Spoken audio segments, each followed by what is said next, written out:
Sürətlə gəlirdi, belə bir anda oldu, özüm də bilmədim necə oldusa. Elə gəlirdi, birdən gördüm ki, dəydi. Xəsarət də dəydi, ziyan da oldu.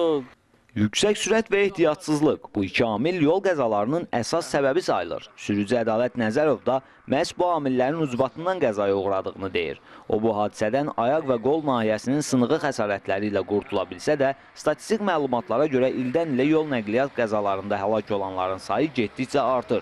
Bu ilin 9 ayında baş verən 2452 qəza zamanı 969 nəfər ölüb, 2606 nəfər xəsarət alıb.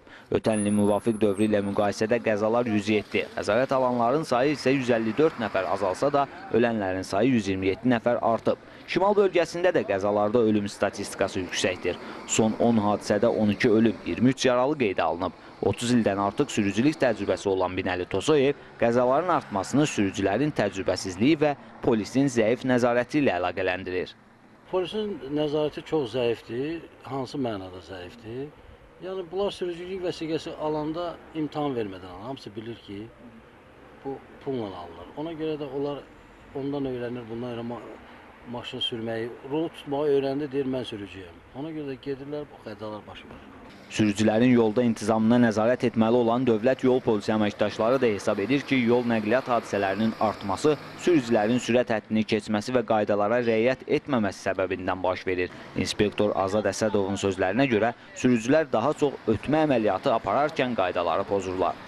Bizim rayonda mütəmadi reydlər keçirilir. Baş vermiş yol nəqliyyat sənədi analizi göstərir ki, baş verən yol nəqliyyat hadisənin əksəriyyəti ötmə əməliyyatını düzgün aparmamaq səbəbindən, digər müxtəlif səbəblərdən məsələsi baş verir. Mütəmadi reydlər keçirilir, yol patrul xidmətləri, inspektorları gücləndirilmiş iş rejimində keçiriblər. Yerli sakinlər isə qəzaların çoxalmasında əsas səbəb kimi işıqforların yoxluğunu və yolların təmirsiz olmasını görürlər. Yəni, biz olduğumuz rayonda svetoforu yoxdur.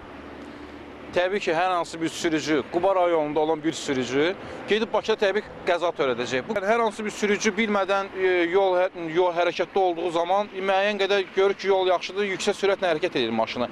Qarşısına bir anda hər hansı bir yolda bir yaranmış çatmı və yaxud da nəsə ondan qaçırmaq istədiyi anda, yəni bu sınanılıb, bu həqiqətən də olub. Psixoloqların fikrincə, bu kimi hadisələr sürücülərin mədəniyyət səviyyəsinin aşağı olması səbəbindən baş verir. Psixoloq Ramun Mahmudov deyir ki, əksər sürücülər avtomobili lovğalıq edərək yüksək sürətlə sürürlər və nəticədə isə baş verən qəzalarında da çox vaxt həddən artıq sürət həddini keçməni də nəzərə alsaq, gənclərdə təbii ki, bir qədər belə deyək də, adrenalin həvəskarları bunu daha çox yaşayırlar və nəticədə də ya özlərini, ya avtomobildə olan sərnişinləri, ya da digər, belə deyək ki, avtomobilləri və ya digər piyadaların həyatı bahasına başa gəlir onlara. Bir dəfə qəza törədən və bu hadisənin acı hisslərini yaşayan Ədalət Nəzərov da artıq avtomobilin sürət pedalına basmazdan öncə o anları bir daha gözünün önünə gətirir.